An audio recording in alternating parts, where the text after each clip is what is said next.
अभी आप कहाँ पर हैं, ये कुछ जानकारी देना चाहेंगे आप? जी, हम अभी सूर सरोवर बर्ड सेंचुरी में बेयर रेस्क्यू सेंटर के बाहर खड़े हुए हैं। Bears. So, what do you know about bears?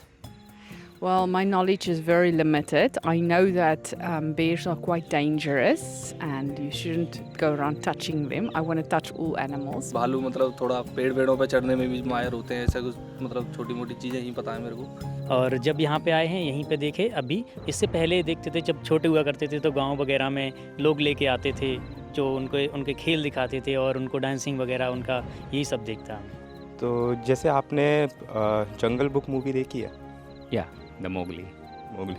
तो उसमें एक कैरेक्टर था भालू, उसको आप किससे मिलता जुलता पाएंगे? The beer.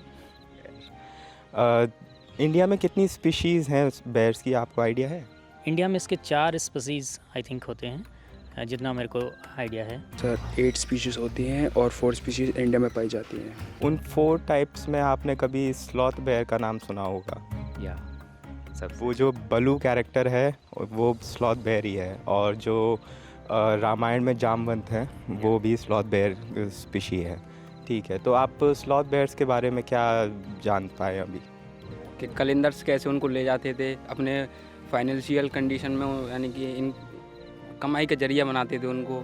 ये जो गांव वगैरह में वो होते थे उनसे लिए गए हैं, जो मतलब तमाशा वगैरह दिखाते थे। और हम सोचते थे नाच रहे हैं, ये एक्टिविटी कर रहे हैं, एक्चुअली वो एक्टिविटी नहीं है, वो उनका पेन है जो रिफ्लेक्ट होता था।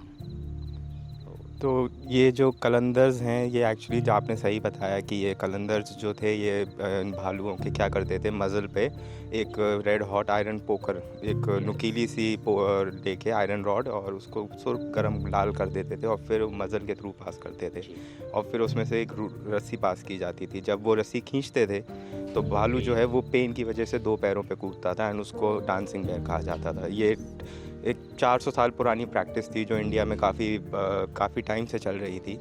तो वाइल्ड लाइफ एसओएस के बारे में आप क्या जानते हैं? हाँ, इसके बारे में थोड़ा सा जानकारी है। ये वाइल्ड लाइफ एसओएस के नाम से एक ऑर्गेनाइजेशन है जिसने ये सेंटर यहाँ पे इस्टेब्लिश किया, और यहाँ पर वो बेयर्स को रेस्क्यू करके रखते हैं और उनको एक नेचुरल हैबिटेट प्रोवाइड कराते हैं। और कलंदर लोगों से जो भालू बचाए गए थे वो वाइल्ड लाइफ एसओएस ने ही बचाए थे, और उनको जो रोज़गार दिया और जो उनकी औरतें और बच्चों को जो सपोर्ट दिया वो भी वाइल्ड लाइफ एसओएस ने दिया था। अच्छा, जैसे टाइगर्स के कंजर्वेशन के लिए उनके लिए एक दिन होता है वो टाइगर डे, ऐसे ही एलिफेंट्स के लिए होता है एलिफेंट डे। आपको क्या लगता है स्लॉथ बेयर के लिए भी कोई डे है क्या? आपको पता है 12 अक्टूबर को क्या है? 12 अक्टूबर को 12 अक्टूबर को वर्ल्ड स्लॉथ बेयर डे है। Is this a good initiative? I love it because it brings awareness, and then people will go, what is a sloth bear? And they might just Google it and then, like get to know more about it. So yes, I think it's brilliant. I think it's wonderful. इसके माध्यम से हम जो है दुनिया में एक तरह से एजुकेट कर सकते हैं लोगों को, इनके बारे में बता सकते हैं कि इनकी यातनाएं क्या हैं, क्या वेदना हैं, मतलब इनको भी दर्द होता है, ऐसा नहीं एनिमल है तो आप उनको कैसे ही बर्ताव करेंगे। हर डे हमने किसी न किसी को डेडिकेट किया हुआ है, उसको मतलब याद करें। तो स्लॉथ बेयर को इसलिए बनाया कि स्लॉथ बेयर के लिए हम थोड़ा अवेयरनेस फैलाएं, जागरूकता फैलाएं और लोगों को बताएं उसके बारे में। तो आप हमारे साथ सेलिब्रेट करने आएंगे? बिल्कुल जी, आप बुलाएंगे, ज़रूर आएंगे। कि नहीं, हमें इनके लिए काम करना है, और आज ये इस मुकाम पे है कि इंडिया से कम जो डांसिंग बियर्स वो ख़त्म है, तो ये जान के बहुत अच्छा लगा। Thank you so much. Can you please look at the camera and say Happy World Sloth Bear Day? Happy World Sloth Bear Day. I wish you World Sloth Bear Day.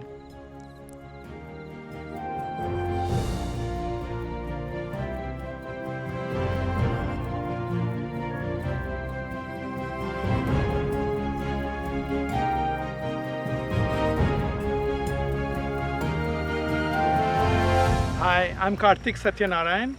I'm the co-founder and CEO of Wildlife SOS. You can help save India's wildlife by subscribing to our YouTube channel. You can also like, comment and share this video. Thank you.